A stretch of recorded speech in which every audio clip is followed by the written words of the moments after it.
What is up, everyone? It is indeed Wednesday, smack bang in the middle of the working week. But one little guy that's not quite working along with everyone else is sitting right in front of us here. This is my faithful, or maybe not so faithful, well, definitely not so faithful, early 2008 MacBook Pro. Now, I made a video called My MacBook Pro is Dying. I made that a few weeks ago, and I did promise a follow-up. Now, people have been nagging me for a follow-up, but of course, I couldn't make a follow-up if the situation hadn't changed. So I was kind of like, well, yeah, I would make a follow-up, but it would be an identical video because the MacBook Pro is still behaving in the exact same way. Now, I finally have some change with this machine. Stuff is finally happening and it's getting the ball rolling. I need to get my act together and sort it all out. So in this video, I hope to give everyone sort of an idea of my plans for my next laptop and let everyone know what I'm doing with this one, show the problems. That's not going to take very long because it's a very simple problem. And yeah, there'll probably be another video related to this MacBook Pro after this one, but it'll be the last one. So without further ado, let's get into checking out the problem.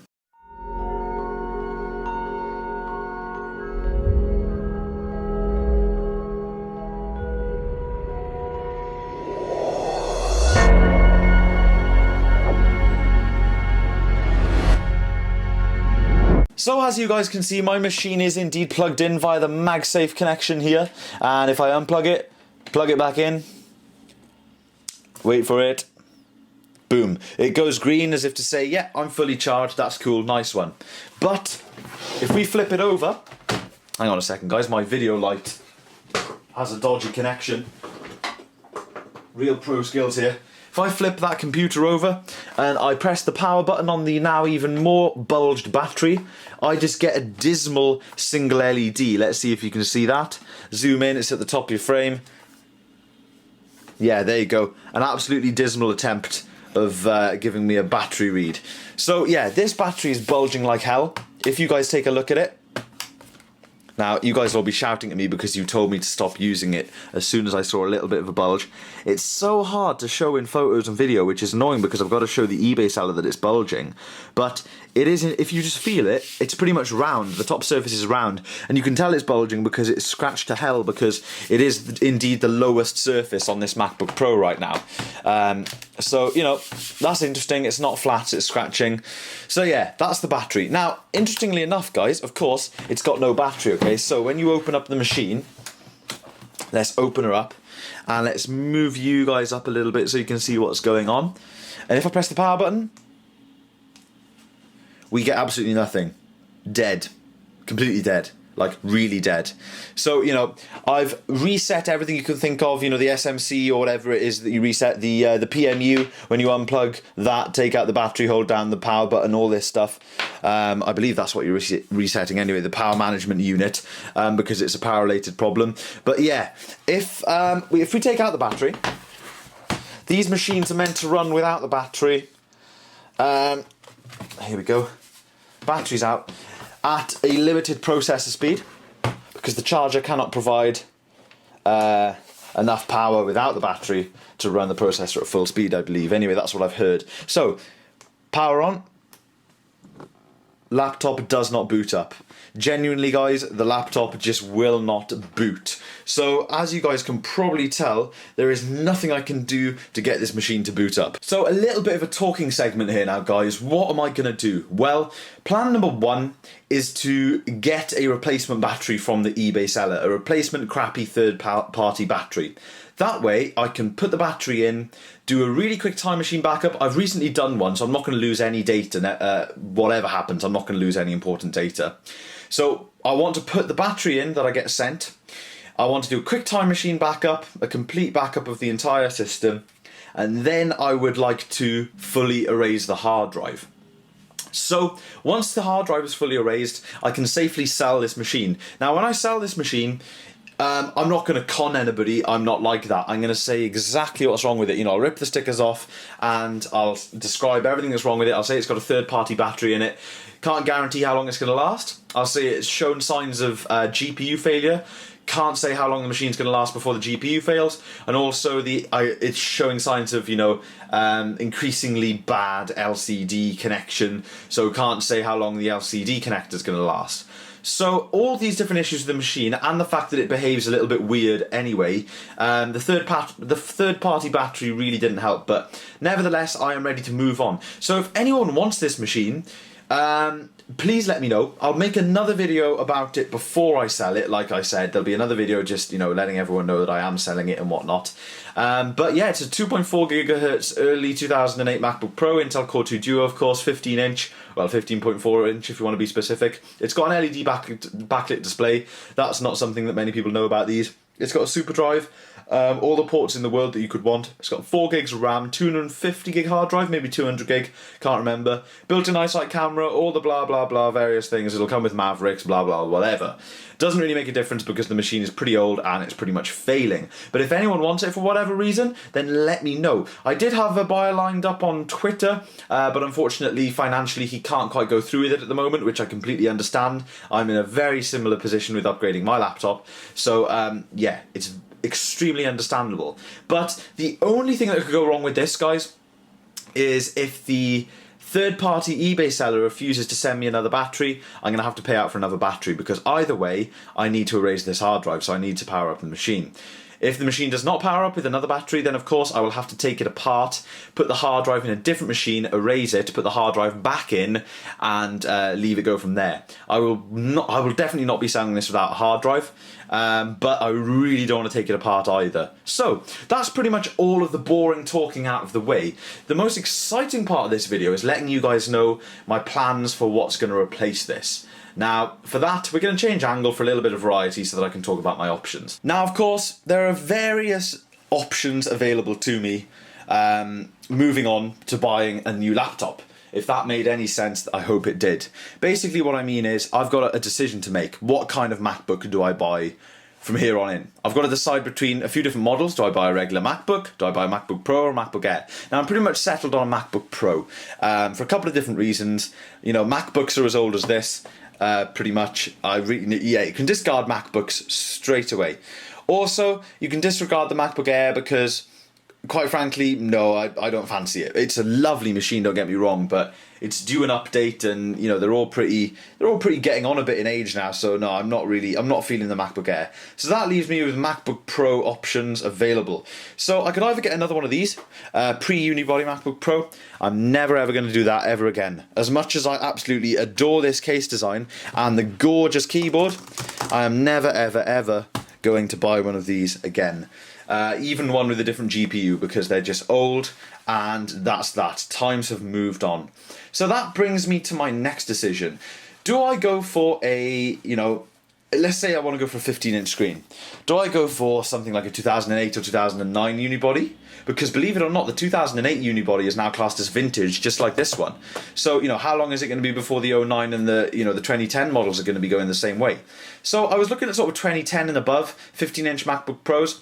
And when they start putting the i5s and the i7s in them, the prices creep up from the Core 2 Duos. But if I'm buying a laptop in 2014, I don't think I want to go Core 2 Duo again. It was a push going Core 2 Duo with this one. And yeah, it's been great, but the future rolls on, time moves on, and it would be nice to have a better processor. So I was kind of looking at these MacBook Pros and I was thinking, well, I'm creeping up to sort of maybe 700-800 quid to get a really nice one here.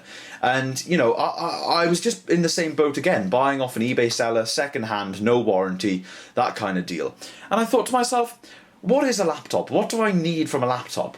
I don't really need loads and loads of power. I don't really need anything from it. I just need portability, reliability, functionality, and a decent sized, small, decent weight, possibly a little bit better than this one, to carry around with me. All I need to pull off is basic video editing at the most. That's the heaviest task I'm going to do on my laptop.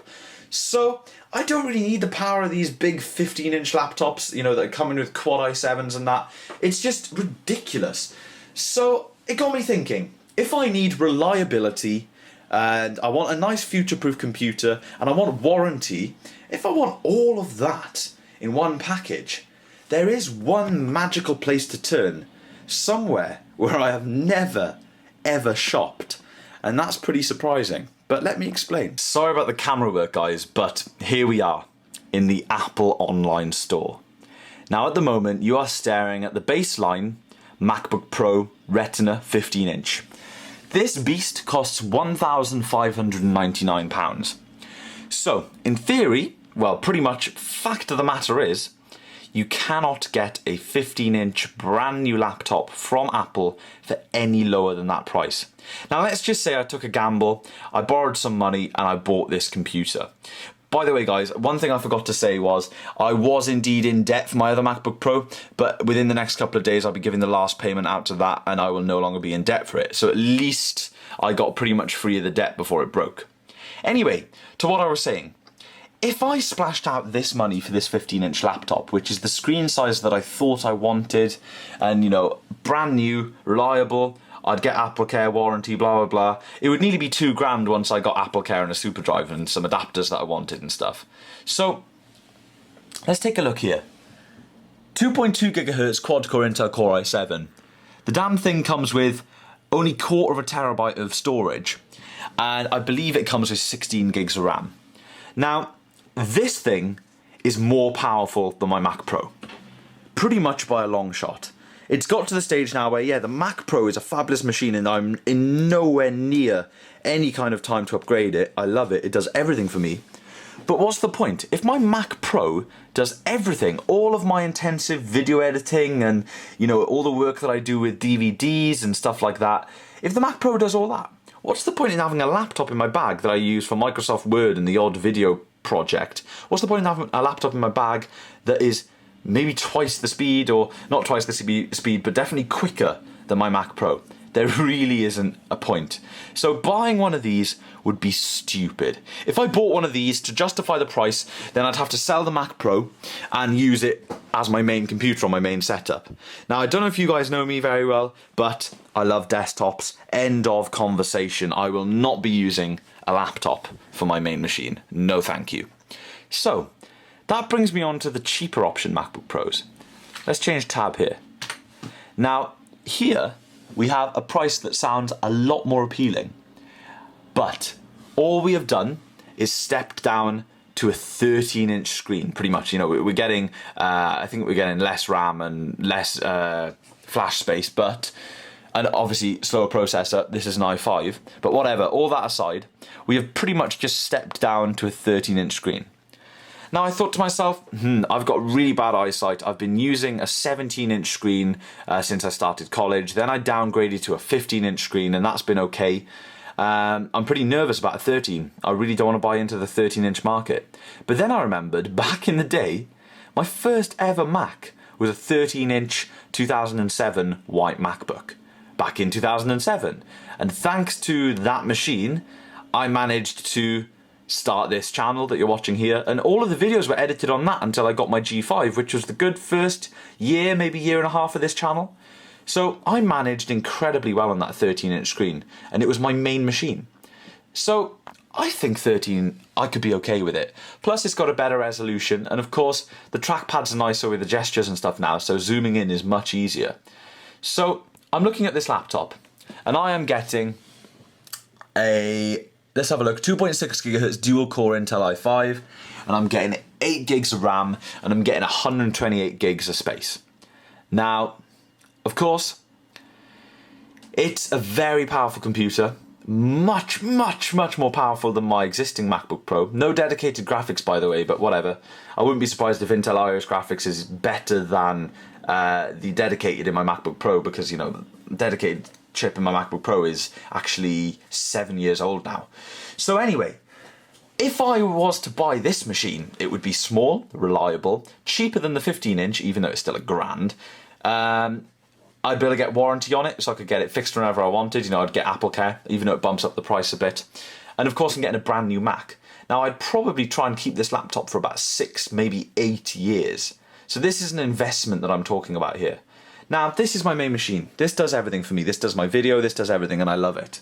But I need a reliable machine for the road. Now, I'm quite a big fan of not having any moving parts in this particular system.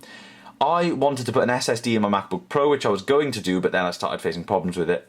And of course, an optical drive, you only need it when you need it. So buying an external is fine. Just slip it in your bag when you need it, and you're sorted. It's not a big deal. It's not a big deal like people make it out to be. So I'm quite liking the look of this MacBook Pro.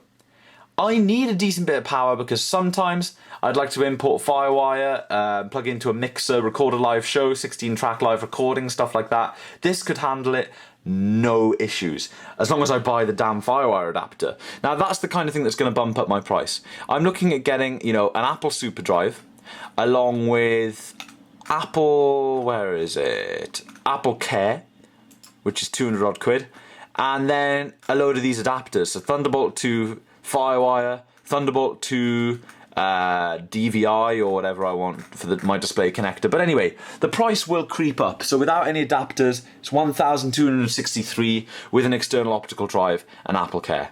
And you know what, guys? I've pretty much made up my mind. I may indeed bite the bullet, bite down, chomp down on that bullet as hard as I can, and just go for it. I may borrow some money and go for it. I might try and save up £400-500 really quick, blitzing it first. You know, I've got my desk setup to do, which is priority. I don't know why this is more important in this laptop situation, because I could be getting work as early as the start of November where I absolutely need a laptop, and it's already halfway through October. But still, hopefully I can grab this machine, save up a load of money, and just literally go and buy it. And then it'll be my first ever brand new Mac. My 2011 quad-core i7 MacBook Pro was indeed a brand new system, but it was provided by college, so it was already opened and had software installed in it and stuff like that. So I am definitely looking to do this. I want to hear your guys' opinion. A lot of you are going to say, Tom, don't waste your money and buy on eBay. But what I'm thinking is, guys, check it out. This is the bottom line. I buy this, I spend the money now, and I get 6 to 8 years with this laptop. And that is just brilliant. The odd repair here and there maybe, no moving parts, I look after my stuff. You know, I just think that would be a very, very good investment. Plus they're nice machines. 13-inch Retina MacBook Pro, really nice machine. Think about it, let's call it 1,300 quid. I paid around 350 for my MacBook Pro early 2008. That was the going rate back then, about a year ago. It's fallen quite a bit now. You can easily grab one for 250. But anyway, I paid about 350 and it lasted a year.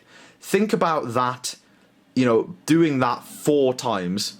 You've only got 4 years, right? And you've spent the same amount as doing this and as buying this machine. So if it's going to die once every year, if it's only going to last a year or 2, then it's a better investment doing this anyway, because you're getting a brand new machine, much more updated, and it's just overall a better choice. So I think I'm going to bite the bullet. And I think you guys would be very fascinated to see a brand new Mac unboxing on my channel and videos about a brand new Mac, because it's something that I really don't do. My newest machine right now is that MacBook Pro. So very interesting. Anyway, guys, this video has gone on far too long, far too much talking. Hope you guys have enjoyed it. Give me a thumbs up if you think I should get this MacBook Pro. I think it's a good idea. This is pretty much it for now. Like I said, I'll keep you updated on the MacBook Pro. I'll contact the eBay seller for the third-party batteries today. Try and get one. And then the MacBook Pro is up for grabs. So if anyone's interested, let me know. If you need it for a project, or you fancy repairing it, or you like them, or whatever, then let me know. I'll be very happy to do an awesome deal. I'd probably let this MacBook Pro go for £200 on the dot with my charger and battery, with a, you know, fresh operating system and that, because hey, who knows, it could last a year and a half in the state that it's in now, and £200 for a year and a half out of a MacBook Pro, not too bad at all, really. Anyway, rambling aside, guys, head down into the video description. Please check out all my cool links as usual. There's all sorts down there. Connect with ItsMyNaturalColour on Facebook, Twitter, and also follow my personal profile on Instagram, and I'll upload a few cool pics here and there, especially when the desk setup is all updated. eBay, I do sell some stuff on eBay. I am going to start selling more and more because I need to raise money, as you guys can see. So expect to see loads of random stuff coming on eBay. But anyway, this is it for this video, guys. Hope you've had a good one. It is indeed a very rainy day out there, so I'm going to edit this video and try and forget about the awful weather, even though I quite like the rain, but not in the middle of the day. It's very, very damp and boring. Anyway, I'm on a rant to the camera today, guys. I better shut myself up and get this video uploaded so you guys can watch it in time. So huge thank you, and I'll see you next time.